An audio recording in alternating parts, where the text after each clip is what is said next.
بسم اللہ الرحمن الرحیم۔ محترم ناظرین، السلام علیکم۔ ذوالنون مصری بیان کرتے ہیں کہ ایک دن میں گھر میں بیٹھا ہوا تھا کہ اچانک دل میں خیال آیا کہ باہر نکل کر نیل کے ساحل پر جاؤں۔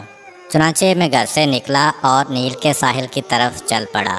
راستے میں نے دیکھا کہ سیاہ رنگ کا ایک زہریلا بچھو بڑی تیزی سے ساحل کی طرف جا رہا تھا۔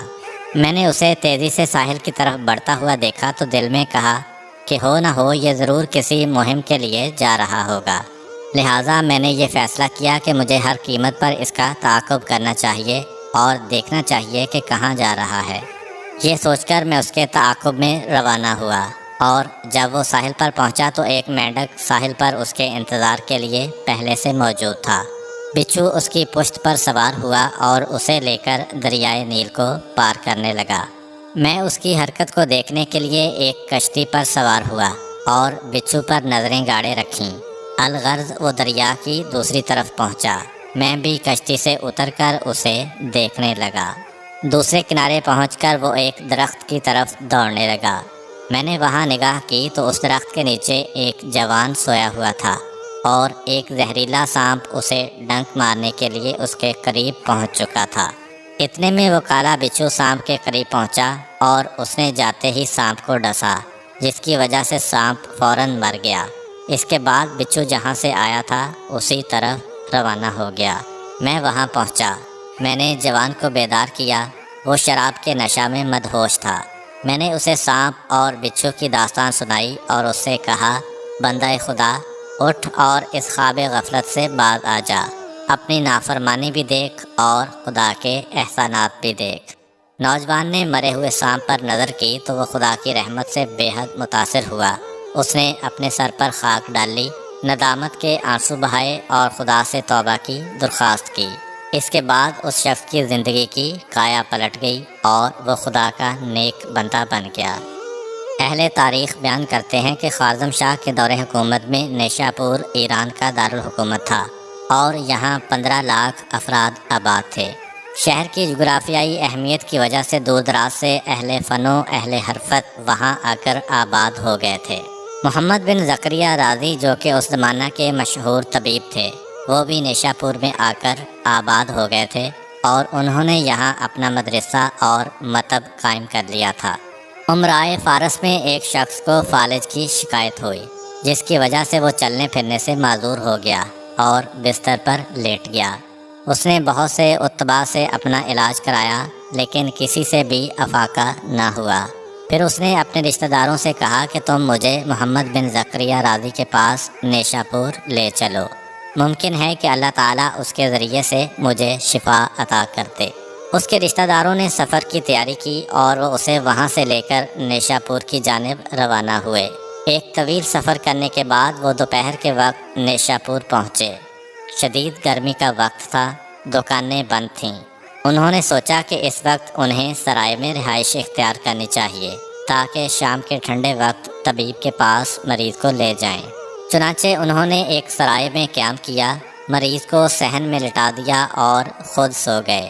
جب شام کا وقت ہوا اور وہ نیند سے بیدار ہوئے تو انہوں نے سوچا کہ اب جا کر مریض کو جگانا چاہیے۔ جب وہ وہاں گئے جہاں انہوں نے مریض کو لٹایا تھا تو مریض وہاں موجود نہیں تھا۔ انہوں نے ادھر ادھر دیکھا تو اسے چلتے پھرتے پایا۔ مریض کو یوں چلتا دیکھ کر انہیں بہت تعجب ہوا۔ چنانچہ انہوں نے اس سے کہا، جناب عالی، آپ تو چلنے پھرنے سے قاصر تھے، اچانک آپ صحت مند کیسے ہو گئے اور یوں بے دھڑک چلنے لگے؟ اس نے جواب دیا، مجھے بھی نہیں معلوم کہ میں کیسے ٹھیک ہو گیا۔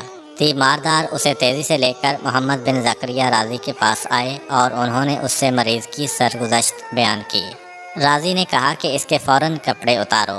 جب اس کے کپڑے اتارے گئے تو اس کے کپڑوں میں 2 بچھو دکھائی دیے۔ رازی نے کہا، اس پر خدا نے از خود کرم کیا ہے، اس کا علاج بچھو کا زہر تھا، اسے جیسے ہی بچھو نے کاٹا تو یہ تندرست ہو گیا۔ جب انہوں نے خدا کی اس حکمت کو دیکھا تو بے اختیار سجدہ شکر بجا لائے اور اپنے وطن واپس چلے گئے۔ ایک دفعہ کا ذکر ہے کہ شہر شیراز میں خسرہ کی وبا عام ہو گئی۔ شہر میں ایک حاذق طبیب رہتا تھا جس کے پاس لوگ دور دراز سے دوا لینے آتے تھے۔ اسی طبیب کا اپنا بیٹا بیمار ہوا۔ طبیب نے بڑی توجہ سے اس کا معائنہ کیا اور اس نے ملیریا کی ادویات استعمال کرائیں، جبکہ حقیقت میں اسے ملیریا نہیں تھا بلکہ وہ خسرہ میں مبتلا تھا۔ چند روز بعد وہ بچہ اللہ کو پیارا ہو گیا۔ اس واقعہ سے ہمیں یہ سبق ملتا ہے کہ ہمیں یہ جاننا چاہیے کہ طبیب اور دوائی کی حیثیت وسائل سے زیادہ نہیں ہے۔ جب تک خدا نہ چاہے نہ طبیب فائدہ دے سکتا ہے اور نہ ہی دوائی مفید ثابت ہو سکتی ہے۔ عقیدہ توحید کا یہ تقاضا ہے کہ انسان یہ اعتقاد رکھے کہ تمام تاثیرات خدا کے اختیار میں ہیں اور باقی سب وسائل ہی ہیں۔ ایک دن اللہ تعالیٰ نے حضرت موسیٰ علیہ السلام کو وحی فرمائی کہ آج میں تمہیں ایک نشانی دکھانا چاہتا ہوں جو تمہارے لیے عبرت اور نعمت کا سامان فراہم کرے گی۔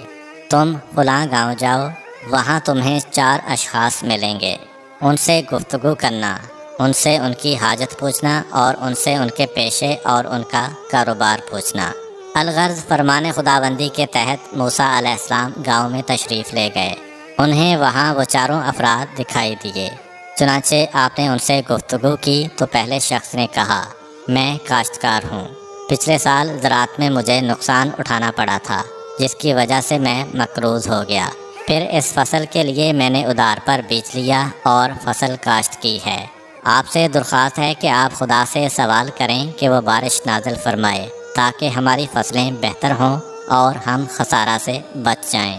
حضرت موسیٰ علیہ السلام نے دوسرے شخص سے گفتگو کی تو اس نے کہا، میں کمہار ہوں، مٹی کے برتن بناتا ہوں، دور دراز سے مٹی لاتا ہوں، پھر اسے بھگو کر اس سے گارا بناتا ہوں، بعد میں اس گیلی مٹی سے برتن بنا کر دھوپ میں رکھتا ہوں اور ان کے خشک ہونے کے بعد انہیں پکا کر فروخت کرتا ہوں۔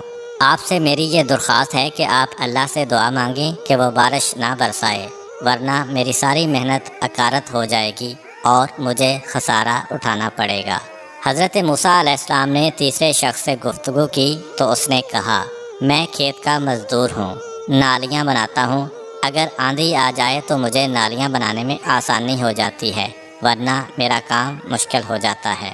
آپ سے درخواست ہے کہ آپ اللہ تعالیٰ سے دعا کریں کہ وہ تیز آندھی بھیجے تاکہ میرے لیے سہولت پیدا ہو جائے۔ حضرت موسیٰ علیہ السلام نے چوتھے شخص سے گفتگو کی تو اس نے کہا، میں باغبان ہوں، میرے باغ میں بہت سے پھلدار درخت موجود ہیں، پھل پکنے کے قریب ہیں، لیکن مجھے اندیشہ ہے کہ کہیں آندھی نہ آ جائے۔ اگر آندھی آ گئی تو میرے باغ کے پھلوں کو شدید نقصان ہوگا اور میں خسارہ کا شکار ہو جاؤں گا۔ آپ سے میری درخواست ہے کہ آپ اللہ سے دعا مانگیں کہ وہ ہمیں آندھی سے محفوظ رکھے۔ جب موسیٰ علیہ السلام نے ان لوگوں سے گفتگو کی اور سب کی جداگانہ خواہشات سنی تو انہوں نے آسمان کی طرف منہ کر کے کہا، پروردگار، تو ہی کائنات کا مدبر ہے، تو ہی بہتر جانتا ہے کہ بندوں کی تدبیر کیسے کرنی چاہیے۔